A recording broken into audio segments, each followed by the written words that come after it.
রান্না আমি দেখাচ্ছি। এটা হচ্ছে কালার পেন্সিল। এই সামনে তুলে ধরো, দেখা যাচ্ছে না। বাহ, এটা কালার পেন্সিল। আর আরেকটা এটা হচ্ছে কাঁচি। কাঁচিটা দেখাও, দেখালে না তো। হ্যাঁ। আর এটা হচ্ছে নমস্কার বন্ধুরা, নন্দিনীস নেস্টে তোমাদের সবাইকে স্বাগত। হ্যাঁ, আজকে 12ই অগস্ট। আজকে ইভানার জন্মদিন। ইভানা 7 বছরে পড়ল।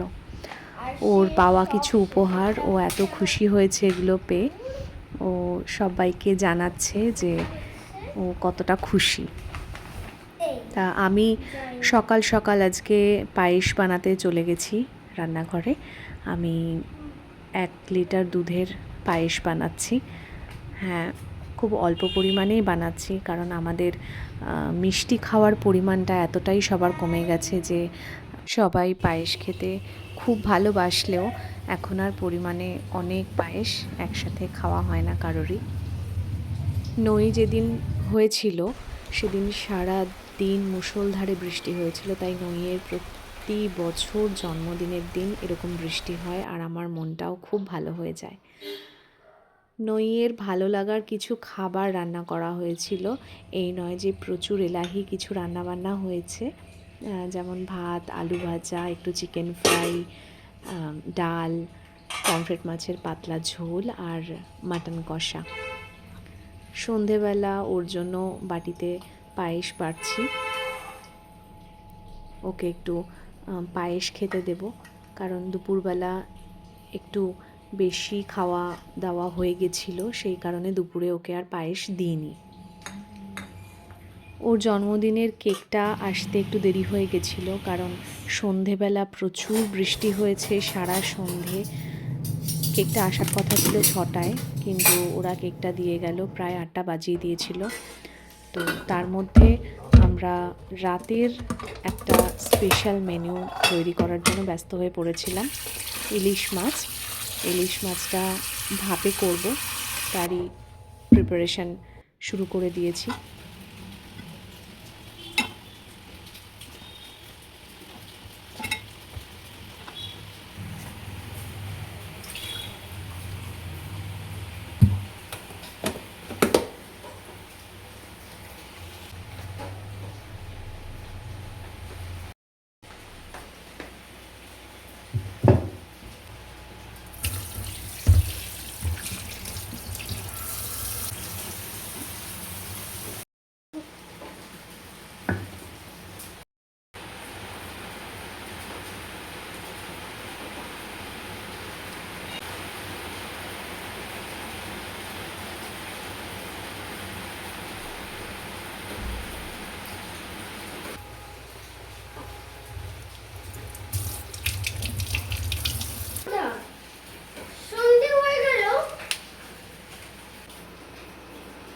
ওর কথা শুনে তোমরা বুঝতেই পারছো ও খুব আপসেট হয়ে পড়েছিল সন্ধেবেলা, কেন এখনও কেকটা আসলো না, কেন এত দেরি করছে কেক দিয়ে যেতে।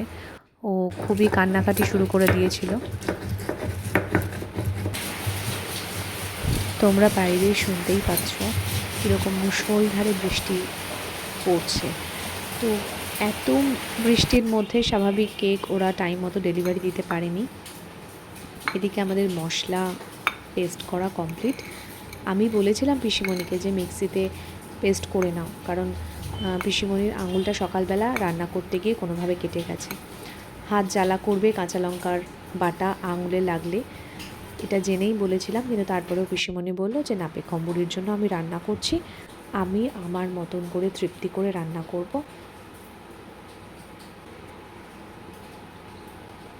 তো মশলা মাখানোর সময়তে তো হাত লাগাতেই হয়েছে, তখন একটু কষ্ট হচ্ছিল।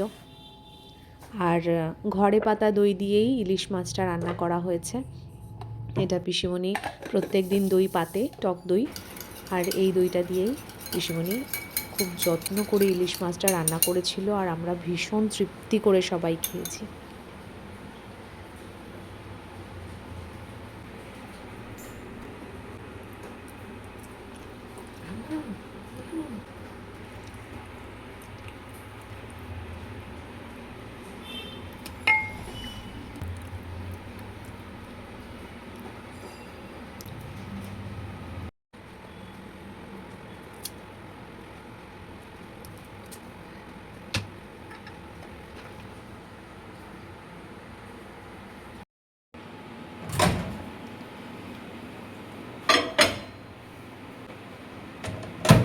প্রথমে 5 মিনিট, তারপর 2 মিনিট, মোট 7 মিনিট লেগেছিল মাছটা রান্না হতে। আর মাছটা এত নরম ছিল সেই জন্য খুব তাড়াতাড়ি রান্নাও হয়ে গেছিলো। আর এত টেস্টি হয়েছিল মাছটা খেতে যে শুধু আমরা গরম ভাতে ইলিশ মাছটা দিয়েই ভাত খেয়েছি রাত্রেবেলা। নইকেও খাওয়ানো হয়েছিল ইলিশ মাছ। এই প্রথম ও ইলিশ মাছ খেলো। এতে তো ওর ভালোই লেগেছিল, কিন্তু একটু ঝাল লাগার জন্য ও পুরো ভাতটা ইলিশ মাছ দিয়ে খেতে পারেনি। ও সকালের পমফ্রেট মাছটা দিয়ে খুব তৃপ্তি করে পুরো ভাতটা খেয়েছে। আর তারপর চলে এলো ওর পছন্দের কেক। অ্যাকচুয়ালি এটা ওর সারপ্রাইজ গিফট ছিল। ও জানতো না কেকটা কেমন দেখতে, কেমন কেক ওর জন্য অর্ডার করা হয়েছে। জন্মদিনের সবথেকে পছন্দের গিফট যদি কিছু হয়ে থাকে নইয়ের, সেটা হলো জন্মদিনের কেক। ও কেক খেতে এত ভালোবাসে, ও সারা দিন অপেক্ষা করে থাকে এই কেকটার জন্য।